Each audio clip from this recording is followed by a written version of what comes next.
Friends, ఎలా ఉన్నారు? అందరూ బాగున్నారా? ఈరోజు మరొక రెసిపీతో వచ్చానండి మీ ముందుకు.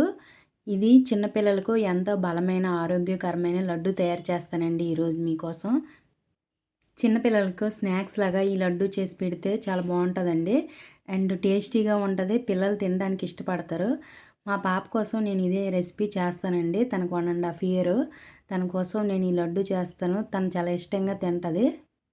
పిల్లలకి బయట ఫుడ్ కంటే ఇలాంటి లడ్డూలు ఇలాంటి మన ఇంట్లో చేసే స్నాక్స్ ఇస్తే చాలా మంచిదండి. హెల్తీగా ఉంటారు. ఈ లడ్డు కోసం కావాల్సిన కొన్ని పదార్థాలు చెప్తాను చూడండి ఫ్రెండ్స్. నేను ఇక్కడ 1/2 కప్పు ఎండు కొబ్బరి తీసుకున్నానండి. నెక్స్ట్ 1 కప్ పల్లీలు, ఈ వేయించి పెట్టి పొట్టు తీసిన పల్లీలు 1 కప్పు తీసుకున్నానండి. నెక్స్ట్ 1 కప్పు బాదం తీసుకున్నాను. అండ్ తురిమిన బెల్లం అండి 1 కప్పు తీసుకున్నానండి. ఇవి వేయించడానికి నెయ్యి అండి. ఇది నేను ఇంట్లోనే తయారు చేశానండి మా పాప కోసం. ఇప్పుడు స్టవ్ మీద కడాయి పెట్టుకొని చూడండి ఫ్రెండ్స్, 2 టేబుల్ స్పూన్ నెయ్యి వేసుకుంటాను.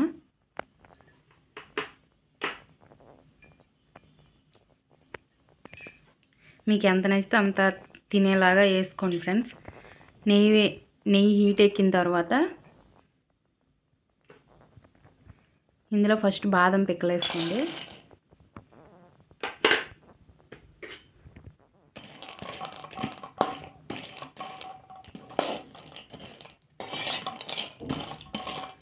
బాదంని కొంచెం కలర్ మారేంత వరకు కొంచెం దోరగా వేయించుకోండి ఫ్రెండ్స్.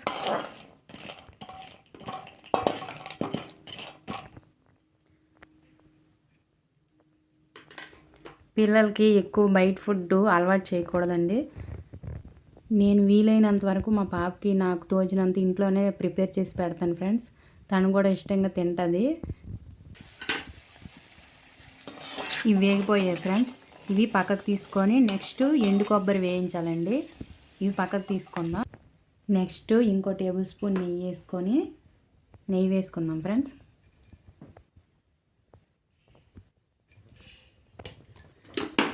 ఆ తర్వాత ఎండు కొబ్బరి తీసుకుందాం. ఎండు కొబ్బరి కూడా కొంచెం కలర్ మారేంత వరకు వేయించుదాం ఫ్రెండ్స్. ఇందులో యాక్చువల్గా ఈ నేతిలో రాగి పిండి కూడా, ఈ లడ్డూలో రాగి పిండి కూడా యాడ్ చేయొచ్చండి. బట్ నేను యాడ్ చేయట్లేదు. మా పాపకి డే బై డే రాగి జావ ఇస్తాను. అందుకని ఇందులో రాగి పిండి నేను యాడ్ చేయట్లేదు. మీకు కావాలనుకుంటే రాగి పిండి కూడా యాడ్ చేసుకోండి ఫ్రెండ్స్. ఇది కొంచెం కలర్ మారేంత వరకు వేయించుకుందాం ఈ ఎండు కొబ్బరిని. చూడండి ఫ్రెండ్స్, ఎండు కొబ్బరి కూడా కలర్ మారింది. వీటిని పక్కకు తీసుకుందాం ఇప్పుడు. నెక్స్ట్ ఏం చేయాలంటే ఫ్రెండ్స్, ఈ వేయించిన ఎండు కొబ్బరి, ఈ బాదము, నెక్స్ట్ ఈ పొట్టు తీసిన పల్లీలు, వేయించిన పల్లీలు ఉన్నాయి కదండి, ఇవి బెల్లము, ఇవన్నీ మిక్సీ పట్టుకోవాలండి. కొంచెం సేపు చల్లారిన తర్వాత ఇవి మిక్సీ పట్టుకొని లడ్డూలు చేసుకోమండి. ఇదిగోండి ఫ్రెండ్స్, ఇంగ్రీడియంట్స్ అన్నీ మిక్సీ పట్టుకున్నాను. ఇవి ఇప్పుడు ఉండలు చేసుకోవడమేనే. ఇందులో మరి నెయ్యి ఏమి వేయాల్సిన అవసరం లేదు ఫ్రెండ్స్. వీటిని ఇలాగా ఉండల్లా చేసుకోండి, చుట్టుకోండి. మీకు ఏ సైజులో కావాలంటే ఆ సైజులో చేసుకోండి ఫ్రెండ్స్. మా పాప చిన్నదే కాబట్టి తనకు కొంచెం చిన్నగా మీడియంలో చేస్తాను.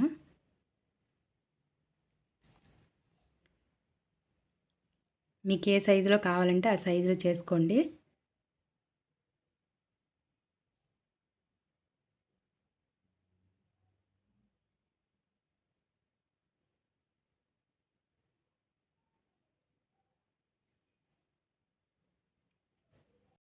ఇదిగోండి ఫ్రెండ్స్, ఇంగ్రీడియంట్స్ అన్నీ మిక్సీ పట్టుకున్నాక ఇలా ఉంటుంది. దీన్ని మీరు ఉండలు చేసుకోవడమేనే. మీకు ఏ సైజులో నచ్చితే ఆ సైజులో చేసుకోండి ఫ్రెండ్స్. నేను ఇగోండి ఈ సైజ్ చేసుకున్నాను, మా పాప చిన్నదే కదా. సో ఇలా అన్నీ మీ నచ్చిన సైజులో ఉండలు చేసుకోండి ఫ్రెండ్స్. ఇది చాలా హెల్త్కి మంచిది, పిల్లలకి బలము, అండ్ మనం కూడా తినొచ్చు ఫ్రెండ్స్. పెద్దవాళ్ళకి కూడా యూస్ అవుతుంది. ఎవరికైనా రక్తహీనత అలాంటివి ఉంటే ఇవి యూజ్ అవుతాయి ఫ్రెండ్స్. చూడండి, ఇందులో బెల్లం, ఐరన్ వస్తుంది కదా, అండ్ పల్లీలు, ఎండు కొబ్బరి, ఇంకా బాదం వేసుకున్నాం కదా ఫ్రెండ్స్. నేను ఎక్కువ డ్రై ఫ్రూట్ యూస్ చేయట్లేదు. ఎందుకంటే మరీ ఎక్కువ డ్రై ఫ్రూట్స్ యూస్ చేస్తే బాడీ హీట్ అయిపోద్దేమో మేబీ పిల్లలకి. ఈ లడ్డూలు తినడానికి కూడా చాలా టేస్టీగా ఉంటాయండి. పిల్లలు ఇబ్బంది పడరు, తింటారు. చూడండి ఫ్రెండ్స్, మీ ఇంట్లో ఎవరైనా చిన్నపిల్లలు ఉంటే ఒకసారి ట్రై చేసి చూడండి. అండ్ నా వీడియోస్ మీకు నచ్చినట్లయితే నా ఛానల్ సబ్స్క్రైబ్ చేయండి ఫ్రెండ్స్. అండ్ లైక్ చేయండి. మీకు ఈ రెసిపీ నచ్చినట్లయితే ఇలాంటి రెసిపీస్ మరిన్ని కావాలనుకుంటే నా ఛానల్ని లైక్ చేయండి అండ్ సబ్స్క్రైబ్ చేయండి ఫ్రెండ్స్. మీరు నన్ను సపోర్ట్ చేస్తే లేదంటే హెల్దీ రెసిపీస్ చాలా చేస్తాను. అంతేకాకుండా నా ఛానల్లో హెయిర్ ఫాల్ గురించి ఒక వీడియో చేశానండి. మీకు కావాలా, ఎవరికైనా హెయిర్ ప్రాబ్లమ్స్ ఉంటే చూడండి ఫ్రెండ్స్. ఆ వీడియో చూసి హెయిర్ ఫాల్ తగ్గించుకోండి. ఇదిగోండి ఫ్రెండ్స్, లడ్డూలు పిల్లలకి ఎంతో ఆరోగ్యకరమైన రుచికరమైన లడ్డూలు. మీకు ఈ రెసిపీ నచ్చినట్లయితే నా ఛానల్ని సబ్స్క్రైబ్ చేయండి అండ్ లైక్ చేయండి. మీకు ఇలాంటి వీడియోస్ మరిన్ని కావాలనుకుంటే కమెంట్ సెక్షన్లో కమెంట్ చేయండి ఫ్రెండ్స్. Thank you.